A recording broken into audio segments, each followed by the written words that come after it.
Good morning mga ka-brothers and sisters. Ito po, nagbabalik ang inyong likod sa Mochari, Pinay, Taiwan.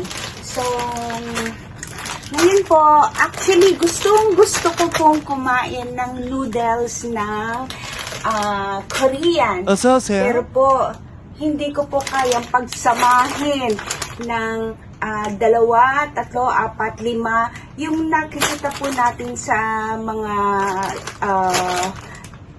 mukbang na minukbang nila ang 10 pakete ng kanilang noodles. Is yung kanilang level ng spicy, hindi ko po kaya yun. So, ito po, mamimili lang po ako ng isa, and then iti-twist ko po na haluan ng repolyo, carrots, sibuyas, at onion. Onion stock po. Okay po. So, lalagyan ko na rin po ng cucumber. Pero po, sa huli ko na po ito ilalagay kasi mas masarap yung medyo crunchy, di ba po? So, hopefully, maging masarap ang aking luto dahil ito na po ang aking babaunin sa office. Let's try! Ito po, simulan na po natin ang paggigisa ng sahog. Una, bawang. Sabay na po natin ang sibuyas. Ayay, tumatalsik po. Hinaan po natin ang apoy.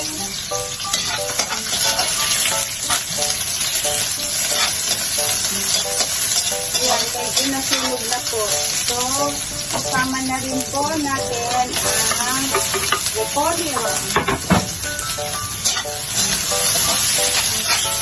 Tumalsik ang isa. Hayaan na ho natin.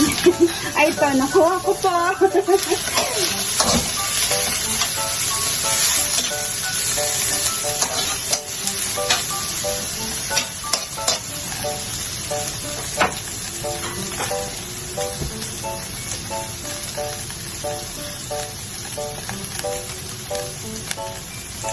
Nabawan po natin siya ng konti upang lumambot ang repolyo. Sa mahinang apoy lang po. May napili na po ba kayo sa dalawa? Ito is times 2 ang hot. Okay? Ito, hot lang po. Okay? Ito, 1 lang po. Ito, times 2. So, ang ating piliin, tarararan, is ang number 1. Number 1 lang po. Baka naman sumakit ang aking throat. Kailangan po ang aking boses sa aming office. So, try na muna po natin itong spicy, pero hindi yung super duper spicy. Okay po, kumukulo na rin po ang ating tubig.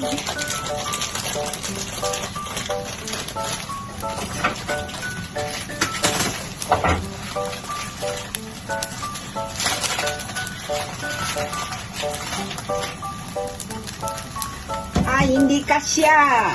Hindi kasya at ating hiwalayin. Ayan, tumalsik yung iba po.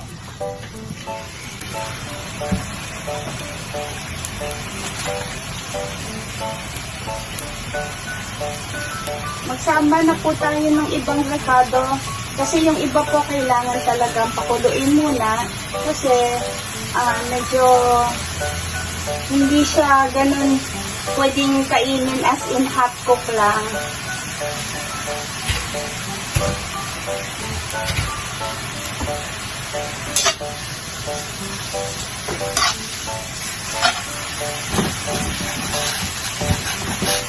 Ang ating noodles is palambutin lang po natin ng konti. Anyway, meron naman po sabaw tong ating nilalaga.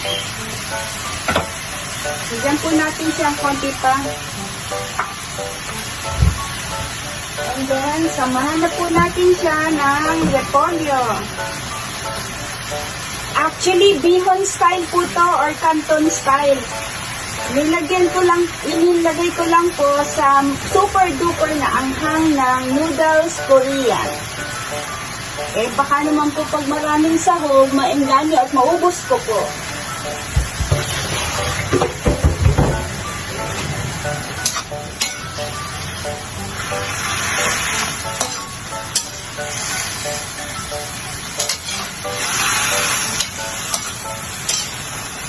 Naparami po ata ang rekado. Pero masarap naman po pag maraming rekado, hindi po ba? Ang ating noodles.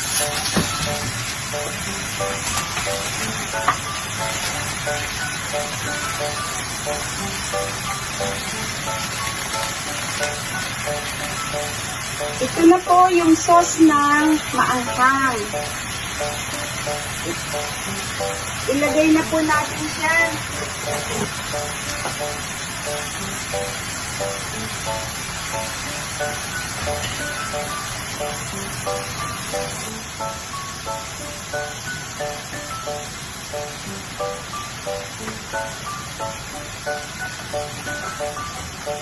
Ito po ang kanyang flakes.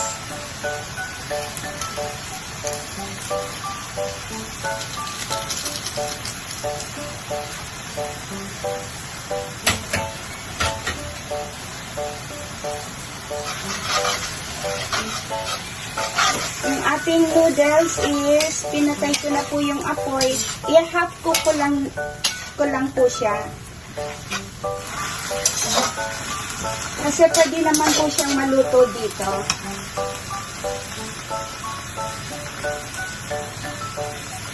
Lagay na rin po natin. Nakita niyo po, wala po siyang ganong sabaw, konti lang. Kaya i-boost na lang po natin siya.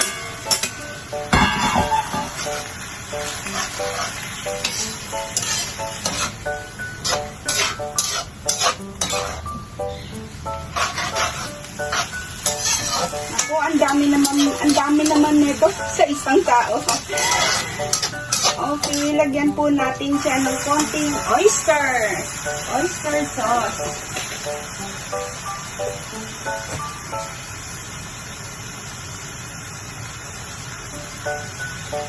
At saka paminta.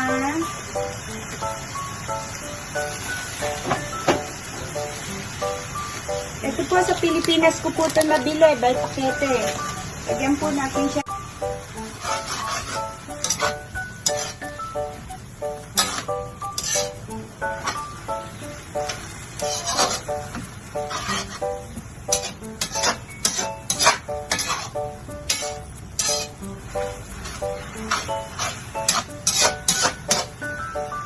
Ayan, okay na po siya. Pwede na po nating patayin ng apoy. Yan, ganyan lang po kadali. Actually, hindi ko na nga po tinikman eh. So, ganyan po siya kadali. And then, ito is yung isang pakete, pwedeng pantatlong tao na nga po ito eh. Basta dinagdagan niyo po ng rekado. So, ako po is may baon na rin at may makakain na rin po ang aking daughter. Okay, sa mga hindi po talaga sanay kumain ng sobrang anghang, ganito po ang gawin nyo. Lagyan nyo siya ng twist. Yung lalagyan nyo siya ng maraming sahog. And then, actually later on, mag-a-add pa po ko ng lemon. Para at least mabawas-bawasan ng konti yung anghang niya. Okay po? Sana po nasiyahan po kayo sa aking vlog. See you for more vlogs. Please subscribe po and please like, comment, and subscribe. Samut Sari, Pinay in Taiwan. Okay po, maraming salamat po sa ulitin. Sana po nagustuhan niyo po ang aking content ngayon. Uni-ulit ko po para sa mga hindi mahilig kumain ng sobrang anghang pero gustong kumain ng Korean noodles. Lagyan niyo po siya ng twist ng kanyang repolyo, yung mga sahog po ng bihon gisado or canton gisado. Paki-remedyo na lang kung ano yung pwedeng hindi makadama sa inyo ng anghang. Okay po. So, mamaya po, inulit ko po, lalagyan ko po siya ng konting lemon. Okay po. Maraming salamat po. Don't forget to subscribe and like. And please, hit the notification bell for more. I love you all. God bless.